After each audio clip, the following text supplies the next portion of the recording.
warahmatullahi wabarakatuh. Halo semuanya, perkenalkan nama saya Ziovani Prisa Zufa, NPM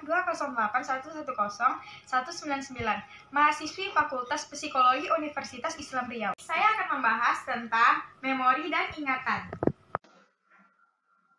Nah, yang pertama yang akan saya bahas adalah pengertian. Pengertian memori menurut Kaplan 2002 yaitu fungsi yang terlibat dalam proses mengenang masa lalu, keseluruhan pengalaman masa lalu yang diingat kembali, dan pengalaman khas yang paling diingat.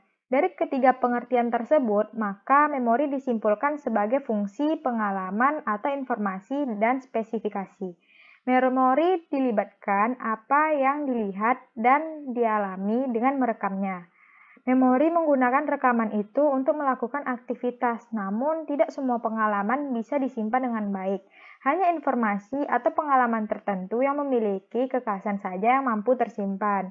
Apa yang dilihat atau dialami akan diperspeksi pada individu dan hal tersebut dimasukkan ke dalam jiwa kemudian disimpan di ingatan. Pada suatu saat, ingatan itu bisa diambil kembali. Proses mengingat informasi ada 3 tahap, yaitu memasukkan informasi, penyimpanan, dan mengingat. Kemampuan ingatan ada 3, yaitu learning atau menerima atau belajar tentang informasi, kemudian ada retention atau penyimpanan, dan ada menimbulkan kembali ingatan yang sudah disimpan. Kemudian ada jenis-jenis memori.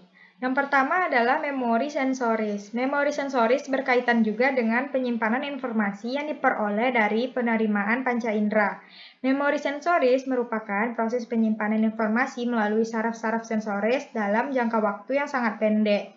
Kemudian yang kedua ada memori jangka pendek. Memori jangka pendek merupakan proses penyimpanan memori secara sementara yang artinya memori tidak bisa disimpan lama. Lalu yang ketiga, memori jangka panjang. Memori jangka panjang merupakan proses penyimpanan yang bisa disimpan atau diingat cukup lama dan relatif bersifat permanen. Lanjut, kemudian ada fungsi memori. Fungsi memori ini memiliki fungsi-fungsi khusus dan peranan dalam membantu aktivitas tubuh manusia. Nah, yang pertama itu adalah encoding atau memasukkan informasi. Encoding merupakan proses penyerapan persepsi dari informasi yang didapat kemudian dirubah menjadi sifat memori organisme. Proses ini cukup lama agar mampu tersimpan dengan baik dan tidak mudah hilang. Proses encoding ini bisa terjadi secara tidak sengaja maupun sengaja. Misalnya, apabila informasi atau suatu hal tertentu diterima oleh para panca indera dan dimasukkan ke dalam ingatan secara tidak sengaja. Kemudian ada storage atau penyimpanan. Fungsi berikutnya adalah sebagai alat penyimpanan. Setelah proses encoding, data atau informasi yang didapat akan disimpan dengan pembentukan jejak-jejak yang bisa ditimbulkan kembali. Jejak-jejak informasi tersebut disebut juga traces memory. Traces memory ini bisa mudah menghilang apabila tidak sering digunakan.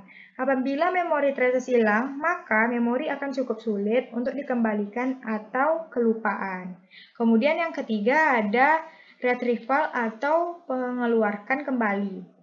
Nah, fungsi ketiganya yaitu menimbulkan kembali ingatan yang sudah tersimpan. Proses ini berkaitan dengan proses mencari informasi di dalam otak, menemukannya, dan menggunakan kembali memori tersebut.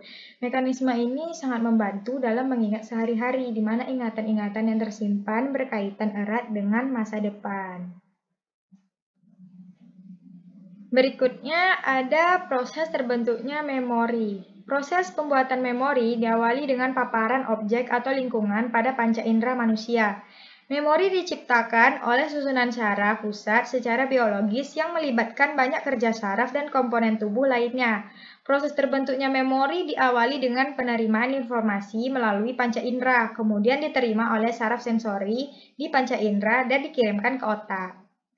Memori kontrol bekerja jika ada keinginan kuat, harapan, motivasi, minat, dan usaha. Namun, apabila tidak ada hal-hal tersebut, maka kontrol tidak akan bekerja dan memori tidak akan tersimpan. Kualitas kontrol tergantung pada banyaknya informasi yang tertangkap panca indera.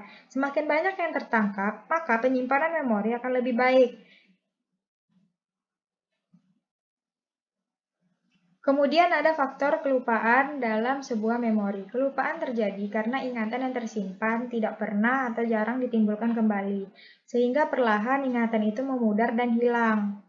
Memori dalam psikologi disebutkan sebagai proses penyimpanan informasi dari apa yang ditangkap oleh para panca indera manusia. Hal-hal berupa gambaran dari penglihatan, penciuman, pendengaran, dan apa yang dirasakan dan berekspresikan lalu disimpan di dalam otak. Memori bersifat sementara ataupun permanen. Memori juga bisa terlupakan atau bisa juga dipanggil kembali saat dibutuhkan.